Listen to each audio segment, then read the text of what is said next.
अस्सलाम वालेकुम। आज हम स्टडी करेंगे एक्सेलरेशन। बहुत से स्टूडेंट को इसमें एक्सेलरेशन में समझने में मसला होता है कि एक्सेलरेशन बेसिकली है क्या। डेफिनेशन तो याद कर लेते हैं लेकिन कंसेप्ट नहीं होता। डेफिनेशन के अंदर कुछ चीज़ें होती हैं, जैसे हो गया रेट का, उनको नहीं पता होता। और बहुत से स्टूडेंट होते हैं जो एक्सेलरेशन की डेफिनेशन तो याद कर लेते हैं लेकिन बाद में कहते हैं कि सर ये वेलोसिटी क्या है, लेकिन इनकी वेलोसिटी की डेफिनेशन भी इन्हें आती होती है। तो हम पहले बात कर लेते हैं इस पे, रेट पे। रेट बेसिकली क्या है? रेट फिजिक्स की टर्म में ये टाइम को कहते हैं या फिर टाइम टेकन को कहते हैं। क्या कहते हैं? ये टाइम को या फिर टाइम टेकन को कहते हैं। बहुत से लड़के कहते हैं कि सर जी वेलोसिटी बेसिकली क्या है। डेफिनेशन तो याद होती है। डेफिनेशन तो याद होती है कि सर हमें डेफिनेशन तो पता है कि सर वेलोसिटी की डेफिनेशन ये है, the rate of change of displacement. Rate of change of, मैं रेट और डिस्प्लेसमेंट लिख रहा हूँ यहाँ पर।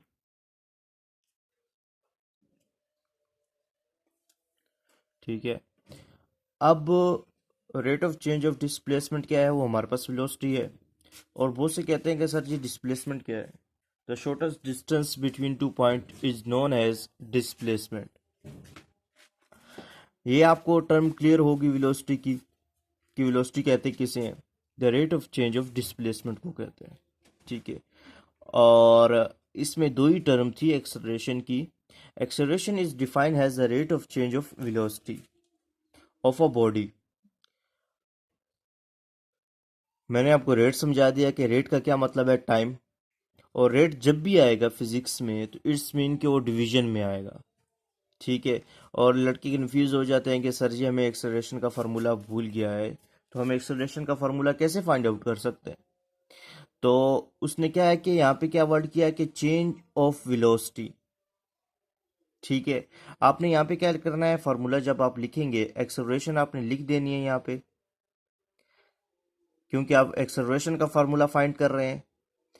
इज इक्वल टू आपने क्या कर देना है, चेंज ऑफ वेलोसिटी, ये लिख देना है। समझ रहे हो? क्या लिख देना है? Change of velocity. फिर मैंने कहा कि रेट का मतलब है टाइम या टाइम टेकन। और ये जब भी आएगा फिजिक्स में तो हम क्या करेंगे, इसको डिवीजन में लेके आएंगे। तो मैं डिवीजन लिख लेता हूँ और टाइम जो टेकन था मैं यहाँ पे लिख देता हूँ, टाइम टेकन। ठीक हो गया? ये टाइम टेकन मैंने लिख लिया।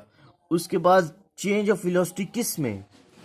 वेलोसिटी के अंदर तो चेंज आएगी, लेकिन चेंज तो हमेशा दो चीज़ों के दरमियान में आती है, एक चीज़ के दरमियान तो नहीं आती।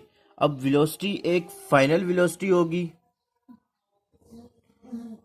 ये वी एफ जो है वो हमारे पास क्या है, फाइनल वेलोसिटी।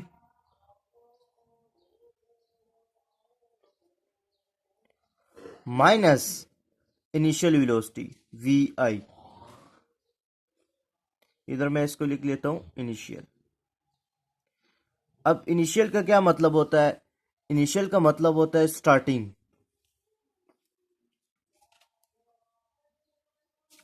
और जो फाइनल का मतलब है वो हमारे पास क्या होता है, एंड। मीन्स कि जो फाइनल है, जो लास्ट वाली है, ये लास्ट भी कह देते हैं, एंड भी कह सकते हैं। इनिशियल का मतलब होता है स्टार्ट। और इसमें लड़के कंफ्यूज होते हैं कि फाइनल वेलोसिटी क्या है, इनिशियल वेलोसिटी क्या है। इनिशियल वेलोसिटी जो होती है, जो आखिरी वाली वेलोसिटी होती है, लास्ट वेलोसिटी होती है। और जो इनिशियल वेलोसिटी होती है वो हमारे पास फाइनल, मैंने आपको समझा दिया। इनिशियल जो होती है ये बिल्कुल स्टार्टिंग वेलोसिटी होती है जिससे वो स्टार्ट होता है। फाइनल से जब लास्ट वाले से स्टार्टिंग वाले पॉइंट इनिशियल वाली माइनस करेंगे तो इससे हमारे पास क्या आ जाएगी, चेंज ऑफ वेलोसिटी जो थी वो हमारे पास आ जाएगी। चेंज ऑफ वेलोसिटी को मैंने ऐसे लिखा। अब यहाँ पे टाइम टेकन है, और टाइम टेकन को हम क्या लिखते हैं, टाइम को हम किस तरह लिखते हैं? टाइम की जो हमारे पास सिंबल जो है हमारे पास, वो हमारे पास क्या है, टी है। ठीक है। और टी। अब ये हो गया हमारे पास। एक्सेलरेशन को हम कैसे लिखते हैं? ए लिखते हैं। ठीक है। ये हमारे पास आ गया फार्मूला एक्सेलरेशन का, V F minus V I divided by T. अब लड़के कहते हैं कि सर जी कि हमें इसका यूनिट नहीं आता। यूनिट मैंने कहा कि फाइंड करने का बहुत ही आसान तरीका है कि यूनिट कैसे फाइंड करते हैं किसी भी चीज़ की, ठीक है। और अब मैं आपको बताऊंगा कि यूनिट कैसे फाइंड करते हैं। चेंज ऑफ वेलोसिटी का मतलब, वेलोसिटी की हमारे पास क्या है, यूनिट क्या है हमारे पास, क्या है, मीटर पर सेकेंड। अगर किसी को वेलोसिटी समझनी है तो मेरा प्रीवियस लेक्चर है वेलोसिटी के, तो मैंने बहुत डिटेल से समझाया है, तो आप वहाँ से आराम सुकून से समझ सकते हैं कि वेलोसिटी का मैंने यूनिट कैसे निकाला था। यहाँ पे आपने क्या कर देना है, मीटर पर सेकेंड। ये मैं फार्मूला जो है, ये जो ये वाली है टर्म, इसकी ये वाली यूनिट आ गई, ठीक है। और टाइम का क्या है, हम किस में कंज्यूम करते हैं, टाइम जो है वो डिवाइड में, टाइम जो है वो सेकंड में हम करते हैं, और डिवीजन में है तो हम डिवाइड कर लेंगे, ठीक है। और जब ये ऊपर जाएगा सेकंड, ये इधर क्या है, ये प्लस एक है, ठीक है, ये भी है एक प्लस। ये जब इधर जाएगा तो ये प्लस हो जाएगा, तो क्या मतलब, फिर मीटर पर सेकेंड एक प्लस था, ये वाला एक ऊपर चला गया तो ये क्या हो जाएगा, दो। तो इट्स मीन्स के मीटर पर सेकेंड स्क्वायर आ जाएगा, ठीक है।